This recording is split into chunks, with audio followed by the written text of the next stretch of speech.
Welcome to All Sides with Anna Staver. The first time Jeffrey Smalldon sat down with a serial killer, he spent most of the interview wishing for a bathroom. That need to pee, and the way John Wayne Gacy mocked him for it, sets the tone for Smalldon's new memoir.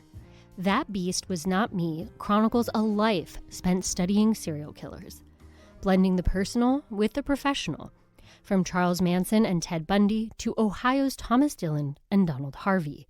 Forensic Psychologist Jeffrey Smalldon brings you in the room for his one-on-one interviews with some of America's most notorious serial killers. Jeffrey Smalldon, welcome to All Sides. Thank you very much, Anna. It's nice to be here.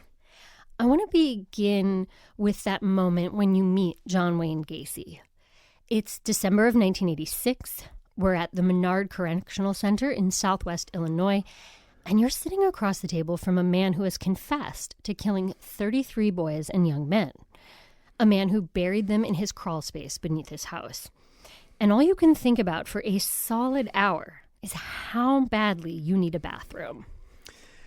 Yeah, and just as a little setup for anyone who hasn't read the prologue of my book, which sets forth that scene, I was about to go into the death row visiting room, and the guard who had accompanied me there stopped just as I was about to pass through the gate to get to the visiting room where I was to meet Gacy. And he said, "I just want to remind you, I'm sure you know why Mr. Gacy is here on the condemned unit." That's what he called it, not death row, the condemned unit. "I'm sure you know why he's on the condemned unit. I just want you to know that it's your choice to be here. And should anything go awry while you're with Mr. Gacy, or God forbid, should a hostage situation develop, you're basically going to be on your own because it's against prison policy to negotiate with inmates. Do you understand?" And I said, yeah, I had just driven 450 miles from Columbus to be there. I wasn't going to bail out then, but it knocked me off balance. And I forgot to ask, is there a restroom back here? Because I had coffee that morning. I knew I would need one at some point, but I forgot to ask. Yeah, and it feels so human. So, I was reading it and going, yeah, I could see that being me. And what I love about that is there are lots of books about serial killers, right? Lots of books about the individual serial killers that you have interviewed. But this isn't a book that pontificates on them so much as it's a book about what it's like to interact with them. And that moment, that very human, relatable moment of oh my gosh, I need a bathroom, it really just set the tone, I think, for your entire memoir. Well, I appreciate your saying that, because pontification was nothing I ever wanted to be accused of doing in that book. I made the decision at the outset that I wanted to write a book about my experiences. I really didn't want to don the mantle of expert and offer readers yet another journey inside the serial killer's mind, though I certainly hoped that in reading my book, people would come away with quite a few lessons, and they would have observed serial killers behaving and talking in ways that were illuminating. But I didn't really want to be pontificating, so it didn't feel that way. I'm glad it didn't feel that way. It felt like, I don't want to say it was like a fictional character because you're a real life person, but it felt like that close third person POV, that moment when you're in the room with the character having the experiences with them. Well, that's what I wanted to convey. And one of the people who wrote a blurb for my book, very well-known popular crime historian Harold Schechter, honored me by saying, this book does as good a job as any book I can think of at bringing near mythical figures like Gacy and Manson and Bundy to life. And that's what I hoped to do. I have to say that I started out my career as a crime reporter. Cops and Courts is where a lot of newbie reporters get placed. I'm still not completely sure why, but the prison visit you describe with Gacy, his hands and feet are bound, but he's free to shuffle around the room. There's no plexiglass barrier. There's no officer in the room. You're literally locked in the room with Gacy. That feels so fundamentally different from the prison interview experience that I had as a young reporter. Well, it was actually quite different from what I imagined I was going to experience as well. You'd think there'd be more protection. Yeah. When I met Gacy for the first time in 1986, I was a second-year graduate student at Ohio State. I had never before been in the same room with someone known to have committed murder, let alone 33 murders of boys and young men, a category that I roughly fell into. And I didn't know what it was going to be like. But in the prologue, when I talk about the I've got a pee and pee now incident, it sort of, you learn in reading that prologue just how remote the guards were from where Gacy You have to shout, and he laughs at you because you don't yell loud enough. Yeah, he laughed. I went out and yelled twice for the guard at the locked gate. And I was a little bit inhibited. I'm not sort of a let it all out kind of guy until I don't have a choice. But I really had to go, and I shuffled back into the room where Gacy was, and he had a bemused smile on his face like, you're a fool. You're here with me. You can't summon the guard to help you. You're vulnerable as can be. I knew that was true. And then he said, Go back out there, Jeff. And I mean yell, because those guys are playing poker all day. They don't want to be interrupted. You're going to have to yell if you want to get their attention. And by that time, my inhibitions were gone, and I yelled very loudly, and finally I got the attention of a guard. But the point is, there was no one there to assist me or watch over my interactions with Gacy at all. Yeah, you write that you were waiting, hoping, they'll come by and check every hour. Maybe they'll check on me every half hour. They don't check on you at all. No.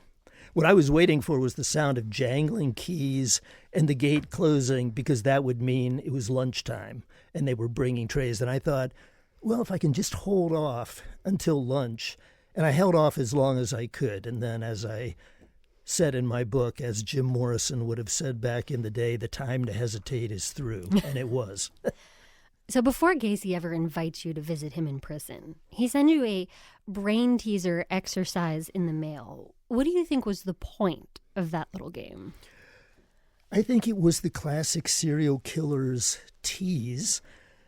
I know that Gacy knew, and just so your listeners have a sense of what this was, he called them droodles. And maybe that's a thing. Maybe everyone but me knows what droodles are. I didn't. But the idea was, it's a visual, in each square on the page was a visual depiction of something that stood for a saying, and you needed to figure out what it was. He called it the Polish entrance exam. And so he said, see what you can do with this. And I went through it. I got most of them at home. My wife helped me with a couple of them, as I can recall. But I came to this one where it was easy enough to figure out that the answer was 6 feet underground. There were 6 footprints, and there was a horizontal bar, and there was, I think, the word ground above it, so 6 feet underground. And I came to that, and I thought, wow. For someone who had 26 bodies under the house he was living in, that's a strange joke. And Gacy wanted to go over the Polish entrance exam during a phone conversation at one point. And when I came to that particular item and I said 6 feet underground, Gacy chuckled a little and he said, "That's a cute one." And I remember thinking, a cute one?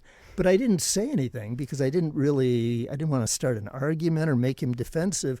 But then later in a letter, a week or so after that phone conversation, I brought it up and I said, that made me uncomfortable given the facts of your case. It just seemed, beyond bad taste. And he was outraged, acted outraged that I would have seen any connection at all between that and his case. And in fact, he said, I think we need to stop corresponding right away. If you're going to challenge everything I say, I feel like this is an interrogation. I wanted a pen pal. But then at the end of the letter, he said, it'll be up to you whether to continue the correspondence. And we did for another 2.5 years. But I think I mean, one of the things that I emphasize at other points in my book, particularly the chapter talking about Ted Bundy, the brief exchange of letters I had with him, is that tease, the serial killer's tease, which is something that they all seem to enjoy. Yeah, what I found fascinating was Gacy very strongly does not want to be perceived as mentally ill. He also gets touchy about his sexuality and the victims that he chose in particular. Very. I mean, one of the cardinal traits of narcissists is that they just can't deal with criticism or being challenged at all. So Gacy was frequently prickly. I knew that before I ever met him in person because of the 6 Feet Underground incident and others. I knew that he didn't like to be challenged. He was very quick to get his back up.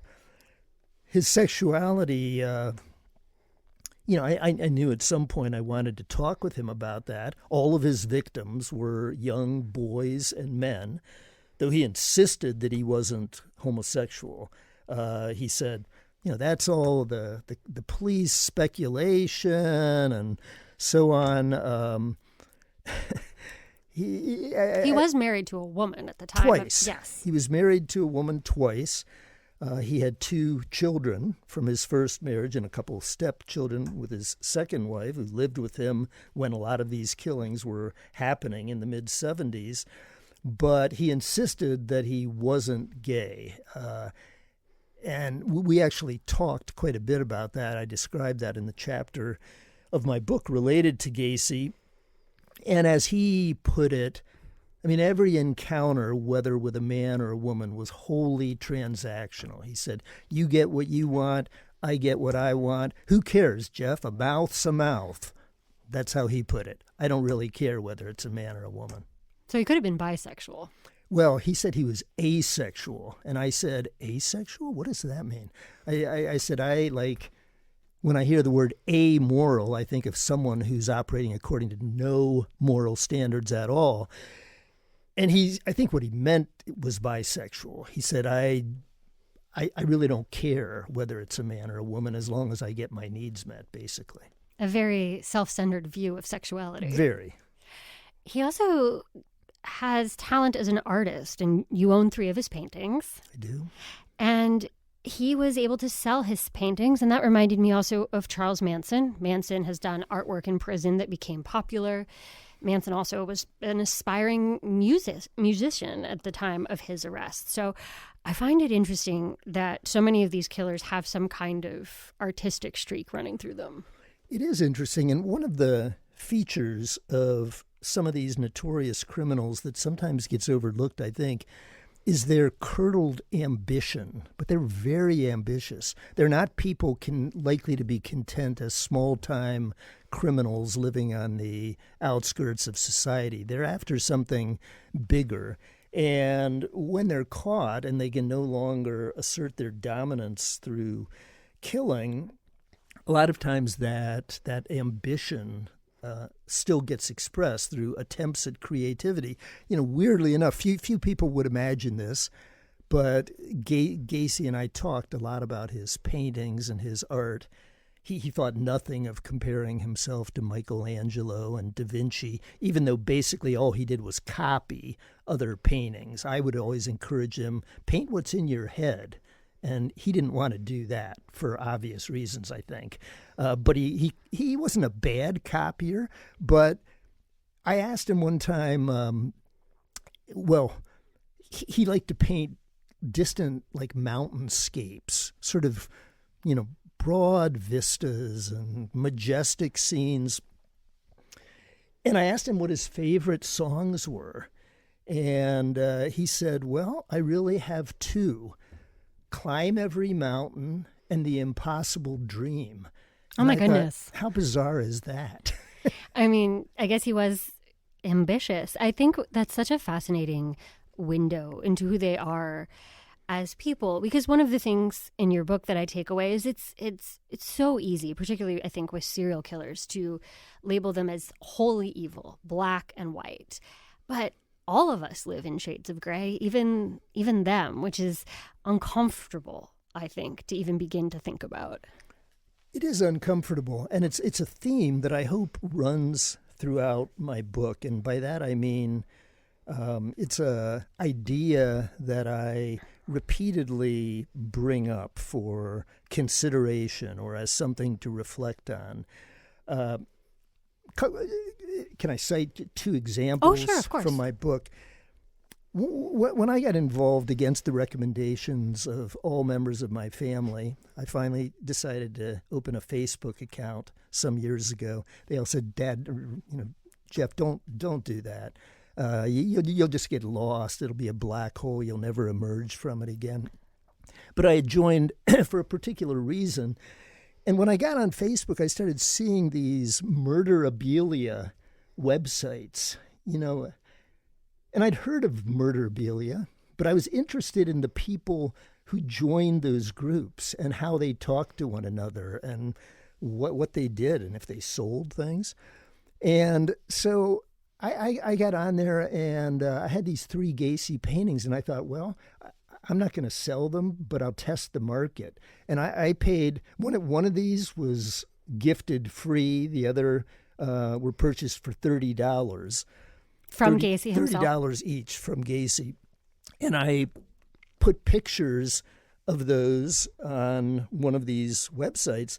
And that day, I could have made over $7,000 oh my goodness. For those 3 paintings, which I thought was interesting. And these aren't people who are going out killing people. They're just people who are very interested in collecting the artifacts of the people who do. So that's one. Well, and I end my chapter on Gacy by saying, at the same time I was testing the market, I noticed that someone else was as well. She was selling baggies of dirt, supposedly from Gacy's crawl space. And they were dark. And they were about $300 a baggie, but if you paid by PayPal, you could get a $30 or $40 discount, which I thought there's so many questions there. Like, how do you authenticate it? Yeah, how do you authenticate it? I mean, the chain of command there, like, did they take dirt out from underneath his house? Absolutely. But it would have to be an ME, law enforcement, somebody slipping it out of, like, a prison, like a police I locker. wish I knew the answer to that. I mean, she could be just faking it and grabbing dirt from anywhere. And maybe nobody bought it for that reason. I don't know. Seemed like a pretty hefty Also, why price. would you want to own that dirt? I mean, I'm somebody who goes back and forth about the reality of ghosts, but I'm like, that is inviting some like bad juju into your house. Yeah, at the very least. So I never knew how that woman's testing of the market turned out, but I thought that was fascinating. And that whole murderabilia culture is very fascinating and distasteful and frightening in many ways. So that's one example I wanted to cite. The other one has to do with me personally. I had worked on the Thomas Lee Dillon case. I was the defense expert. This was back in 93. And he pled guilty to 5 counts of aggravated murder for murders he had committed between 89 and 92. And because he pled out, the case obviously didn't go to trial. He never faced the death penalty, which there was a good chance he would get had he gone to trial. But after his plea hearing, I sort of thought, well, my involvement with the Dillon case is over.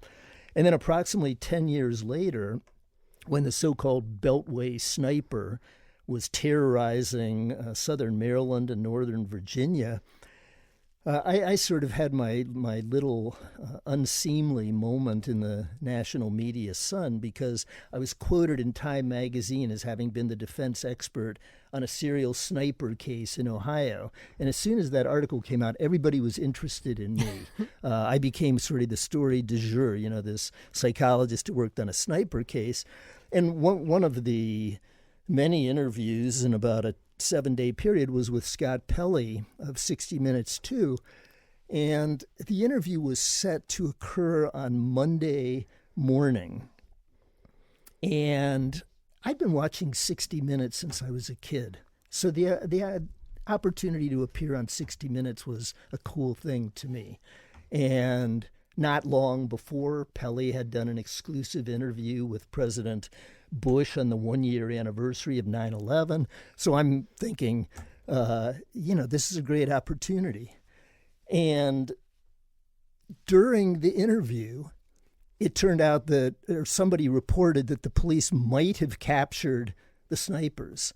And I remember thinking, I really hope they didn't, because if they did capture them, this story will be shelved and I'll never be on 60 Minutes, because it was supposed to occur or be on Wednesday night.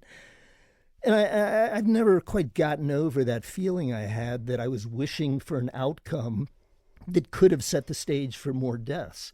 And in fact, they were not the snipers, and the next day there was another murder. That is Jeffrey Smalldon. Our conversation continues after the break on 89.7 NPR News.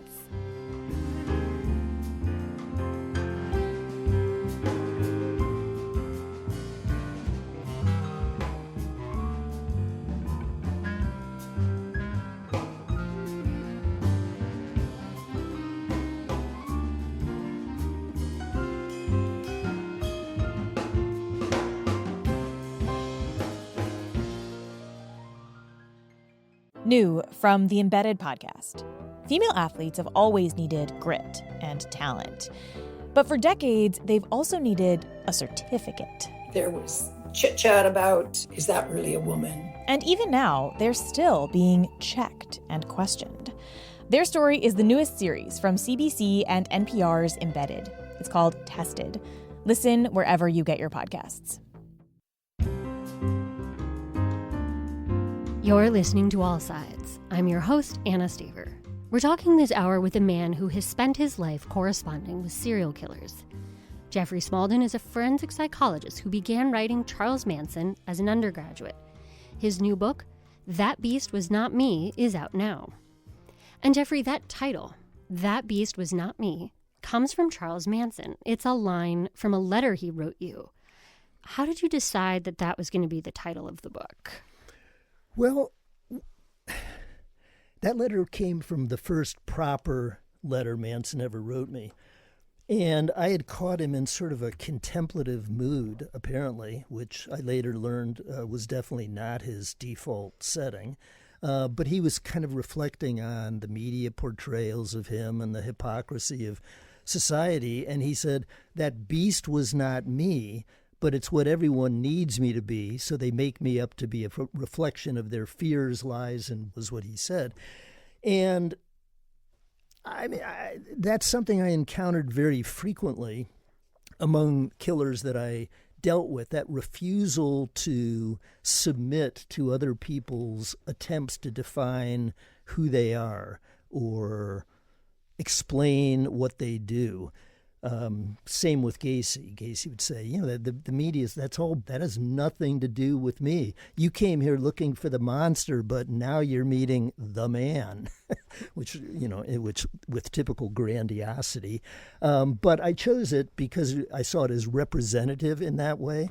But I also chose it because it hints at the theme we were talking about a little while ago, the questions that arise so frequently when people are attempting to draw the always being renegotiated boundaries between these horrible killers and the rest of us. How are we like them? If there was a Venn diagram, would it just be a tiny little speck of overlap between us and them? Or would there be a greater amount of space than that? So that beast was not me is, in a sense, me talking too and making the claim that I'm nothing like these people, even though my book frequently raises questions about aspects of me and other people that may not be that unlike them. How do you think Manson would feel about you using that line for the title? I think he'd probably be pretty pleased. That was his emphatic declaration that I'm not this person. One of the other things I write about in the portion of my book devoted to the correspondence with Manson is at one point he got very, very angry with me for reasons that were puzzling to me at the time, though looking back I think I understand it. But he sent in his letter, I referred to it as the rage letter or the hate letter. He sent a picture that looked like it could have come from National Geographic if it was of a mule with its cargo piled on its back. And Manson drew the line up above the cargo and drew lines on it to make it look like a globe.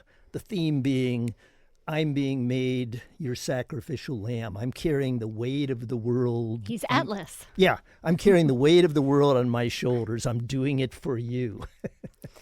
Yeah, you include long sections of Manson's letters in the book, some of which are very hard to follow. But I did appreciate it. Sometimes I had to go back and read it 2 or 3 times to kind of understand what he's saying. But it really gave a window into him. You also include his misspellings, his incorrect punctuation, acknowledging that he didn't have a lot in the way of formal education. Really, a 4th grade education. And it's part of what got me in trouble in the episode that I referred to a minute ago. Manson kept saying, I feel like these words are just flowing out of the end of my pencil. I can't control them. I can't communicate my ideas to you in words. Stop writing. Send me pictures is what he had said. And I interpreted that command the wrong way.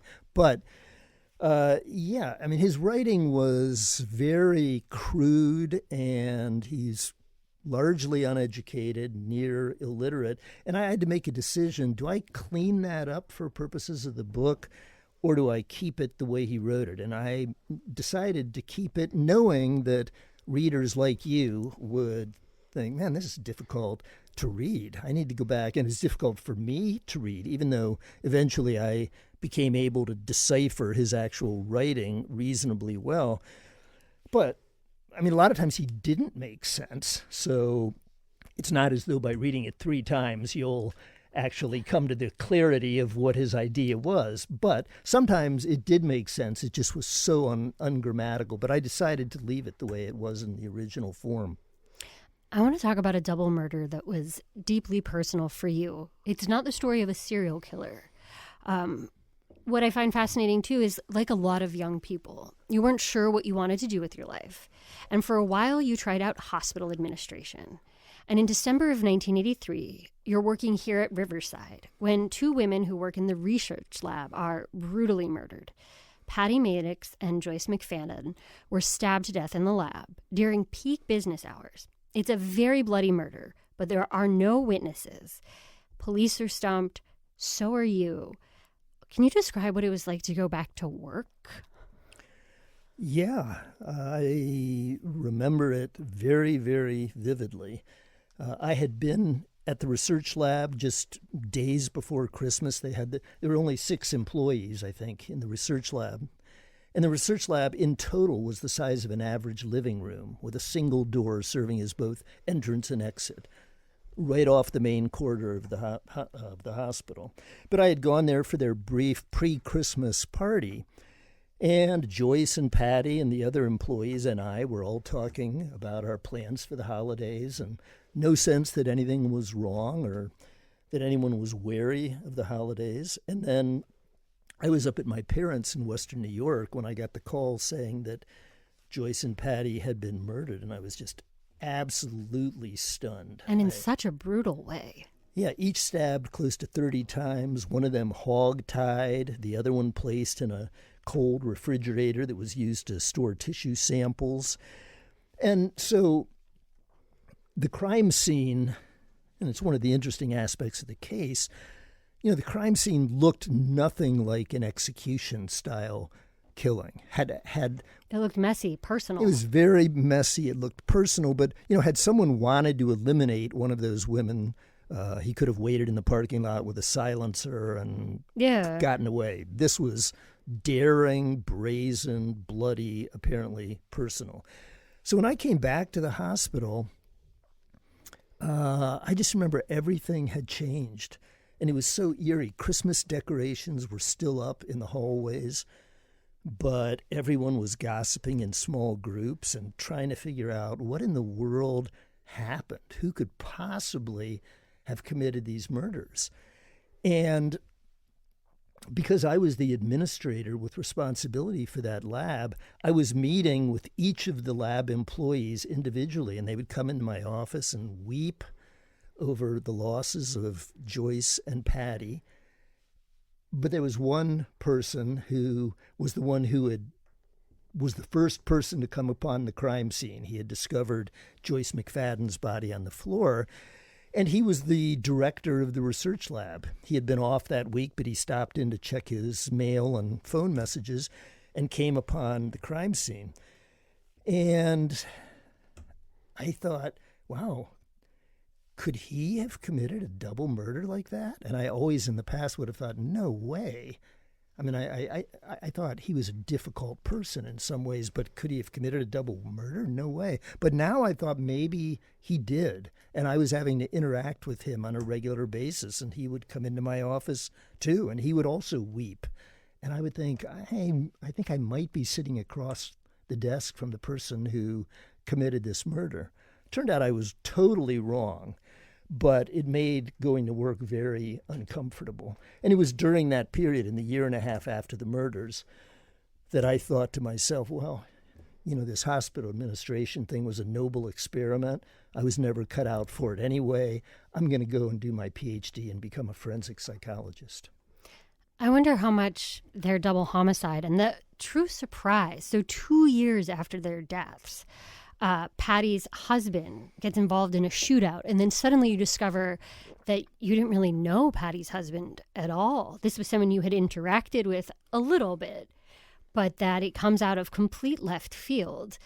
And I wonder how that sense of like, oh my gosh, I never knew this guy, or that unease about the doctor at the hospital contributed to your desire to go into forensic psychology. A lot. I think it's a very good point, because it contributed a lot. The idea that people capable of committing these crimes may be moving around us, appearing completely normal. I had shaken hands with Patty Maddox's husband, Bill Maddox, at the memorial service at the hospital. From all appearances, the bereft, grieving husband. They were known to be conservative Baptist church attenders. And that's all I really knew about him.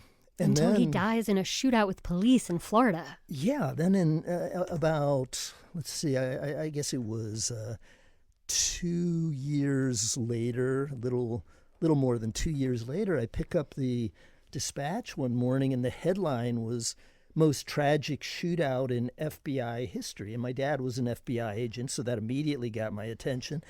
And I start reading this down the column, and it says the two suspects killed in the shootout with law enforcement officers were William Maddox, formerly of Columbus, Ohio, whose wife died under mysterious circumstances at the hospital in a murder in December of 1983. And I thought, Bill Maddox? No way. But yeah, trying to resolve that incongruity was part of what motivated me, I think, to go into forensic psychology. Coming up, Smalldon's conversations with Ohio's homegrown serial killers. That's when All Sides continues on 89.7 NPR News.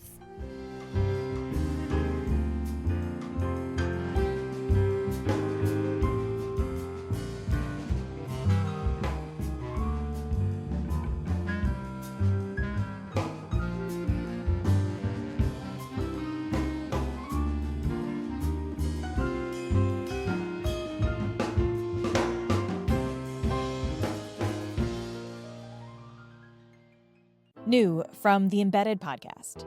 Female athletes have always needed grit and talent. But for decades, they've also needed a certificate. There was chit-chat about, is that really a woman? And even now, they're still being checked and questioned. Their story is the newest series from CBC and NPR's Embedded. It's called Tested. Listen wherever you get your podcasts. You're listening to All Sides. I'm your host, Anna Staver. We're talking this hour about what it's like to be up close and personal with some of America's most notorious serial killers.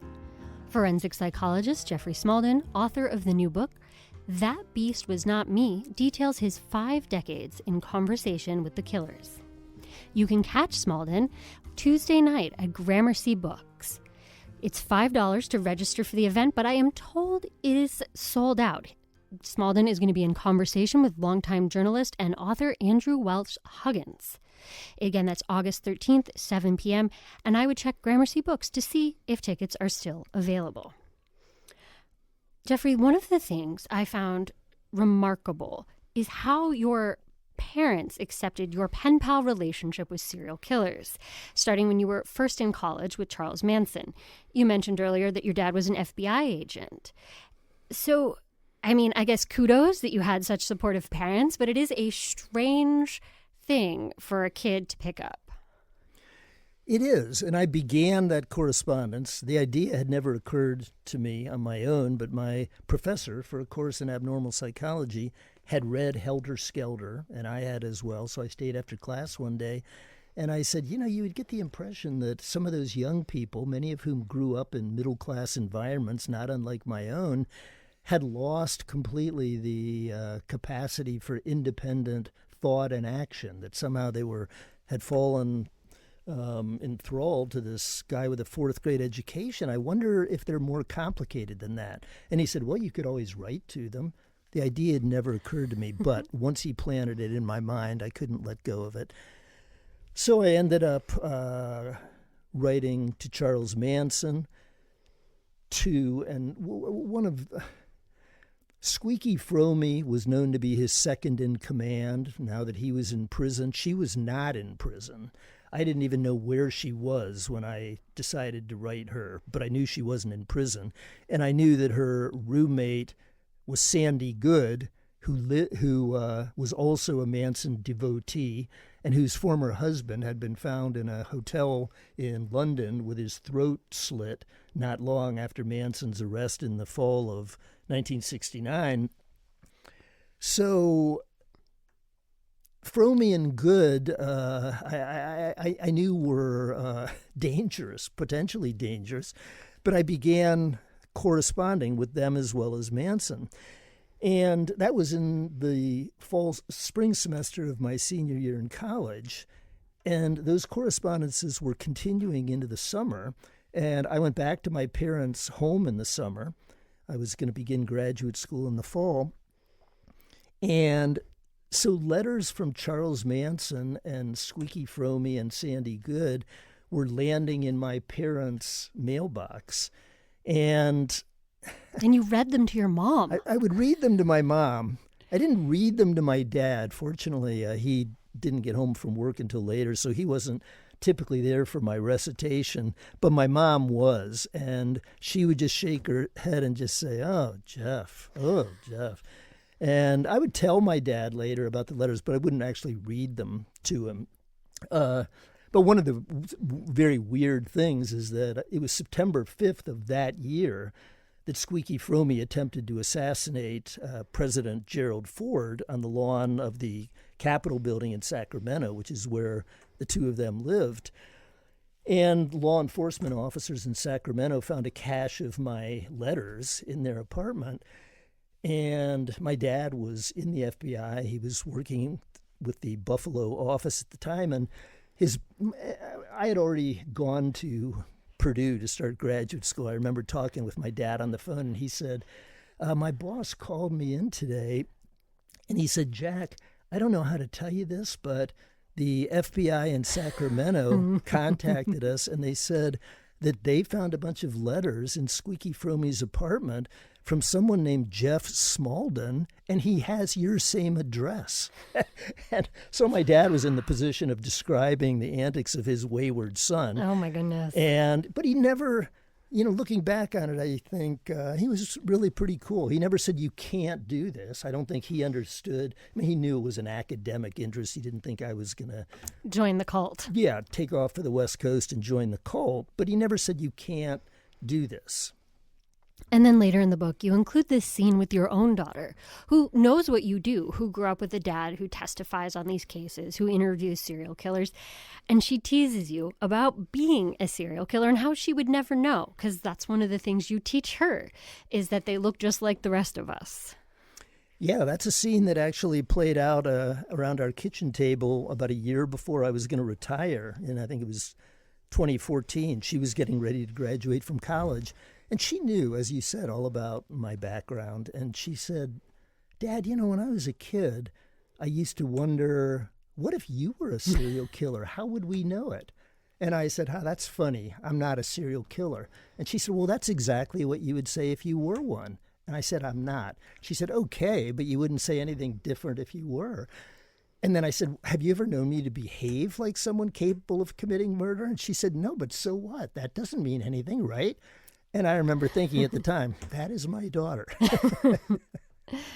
Do you ever think about that, though? Because one of the takeaways from your book is that there's no recipe to make a serial killer. There's no specific set of circumstances or life experiences that will produce one every single time. And I guess I think about that, too, this idea of there but for the grace of God go I, that if there was some set of life experience and circumstances that combined in the right way, that anyone among us could end up with that outcome. Yeah, I mean, serial killer, the career of a serial killer is a pretty distinct thing. There's cooling off period between murders. They're very, the cold, calculated, well-organized killing campaign of a psychopath. So, I mean, you're right. There's not a recipe for what creates a serial killer, though there are some common traits among a lot of serial killers, like above average intelligence, high ambition, psychopathy, a very dramatic absence of the capacity for empathy, and lots of other things. But what I find more intriguing, because I don't think many of us could develop and become that, but the psychiatrist Robert Lifton's book about the Nazi doctors is fascinating. And I always found books about the My Lai massacre fascinating because, under what set of circumstances could people justify taking many lives? The doctors who served the Nazi regime, mostly very religious people who would go home to their families at night and manage to compartmentalize what they did or rationalize it and otherwise lead very normal lives. Yeah, I thought about it a lot when it came to the case of Ohio's own Donald Harvey. He was a nursing assistant at the Veterans Administration Hospital in Cincinnati, and I thought about this a lot in terms of who he was. So he had a lot of those classic problems. He had a mother and father who were fighting. They were arguing over money. Food was scarce. He gets moved from suburban Cincinnati to the middle of nowhere, Kentucky. He's gay at a time where that's very discriminated against. And then because he has this lack of security at home, he goes to seek it from other people, which includes an uncle who sexually abuses him. And so he gets a very rough start in life. And so then he really wants to get out of Boonville, Kentucky. And so he gets a job at that Veterans Administration Hospital. And I know that there's some dispute over that first time that he kills somebody, whether it was an accident or whether it was intentional. And I know that he's told two different stories about it. But I really wondered if it was an accident. So he's changing out oxygen on a terminally ill patient. And in one version, he accidentally puts an empty tank on her. Her oxygen plummets and she dies. In the other one, he does it on purpose because she's terminally ill. She has tubes coming out of her. It's sort of an angel of death style of killing. And I sort of wonder if it was an accident and then he feels this sense of elation, this sense of power, this sense of control over life and death and control over life in a way that he's never had. I just wonder, oh my gosh, that's that random set of circumstances that led to this moment where it changes the rest of his life. Yeah, and I can't resolve that question of whether that first murder was accidental or on purpose, though I will say when I had my interview with him, he very proudly owned it as a deliberate act. There was no suggestion that it was an accident. But he did certainly emphasize the high that he got from control. And he felt, he's very narcissistic, like most of these people, felt he didn't get the due that he should have gotten from other professionals at the hospital. He was relatively low on the hierarchy of professionals, a nurse's aide, and he felt he was covering for doctors who would go and play golf on the weekends, and he was having to do what their job should have been. And he would say, I not only did I feel like I had the power to act godlike and exercise control over people's lives, I felt like I could prove something to these people who took me for granted, that I was a more formidable person than they believed I was. And initially, he fits into this pattern of serial killers that I find particularly interesting.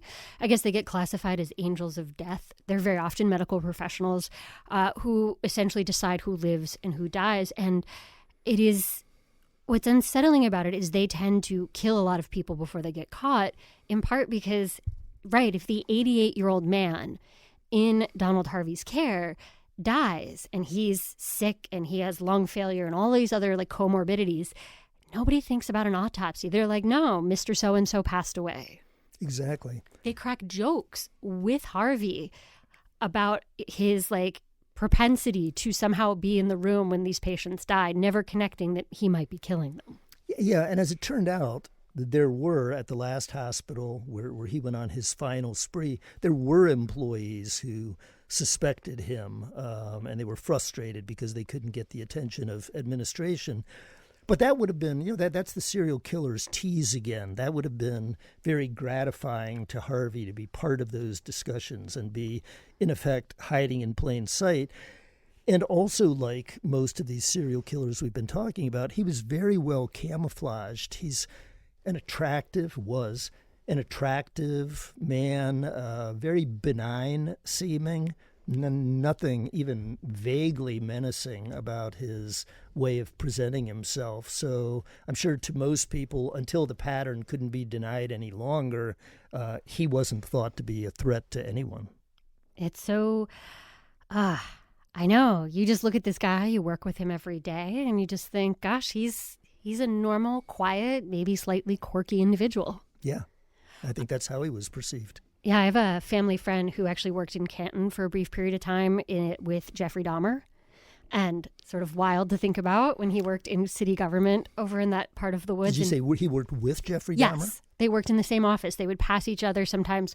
I think once or twice he said Jeffrey invited him to lunch and he said no thanks. So maybe kudos for saying no. Yeah, good but choice. He never thought of him as anything other than a slightly quirky guy who worked in his office. Yeah, I'm sure he seemed very unthreatening too. And it's, even someone like Gacy, I remember after the first day I spent with him, I spoke with my wife on the telephone and she said, well, what were your impressions? How did he come across? And I said, well, he's the sort of person who, had I sat next to him at a bar stool in a bar, he would have very readily struck up a conversation. We probably would have talked about sports and eventually some politics. And he would have seemed very milquetoast until I eventually would have realized that he had zero interest in my point of view about anything, that it was all about how he perceived things. So that would make him stand out eventually. But other than that, not much. Yeah, it made me think a lot about this Jewish philosopher. I don't know if you're familiar with Hannah Arendt. Yes. Yeah, she wrote this book called A Report on the Banality of Evil. And she's a Holocaust survivor, and she comes to this conclusion essentially that, a certain percentage, like 10%, I think, if I remember correctly, of the population is good and will always make the right choice, regardless of circumstance. And 10% is evil, but that the other 88% of us will just go either way, depending on the circumstances. I don't remember those percentages associated with Arendt's analysis of the banality of evil, but it's interesting. I mean, that's an interesting way of thinking about it, that a certain percentage of the population, probably a larger percentage than most people would like to believe exists, are vulnerable to being drawn into behavior that, most of the time they would probably say, there's no way I would do that. Right, and that's when you look at things like just the members of the SS, the people in the concentration camps, who are seeing the atrocities day to day and continue to follow those orders. Yeah, you always have to ask yourself, how did they do that? What mental gymnastics enabled them to compartmentalize that effectively, if you can use that word, that effectively the bad things that they were doing and maintaining an image of themselves as a good Christian or a good family man, a good citizen. That takes some fancy mental work to be able to accomplish that. That was Jeffrey Smalldon, author of the new book, That Beast Was Not Me. You can find it anywhere books are sold. Thank you so much for your time this morning. Thank you for having me. And thank you all for listening to All Sides on 89.7 NPR News.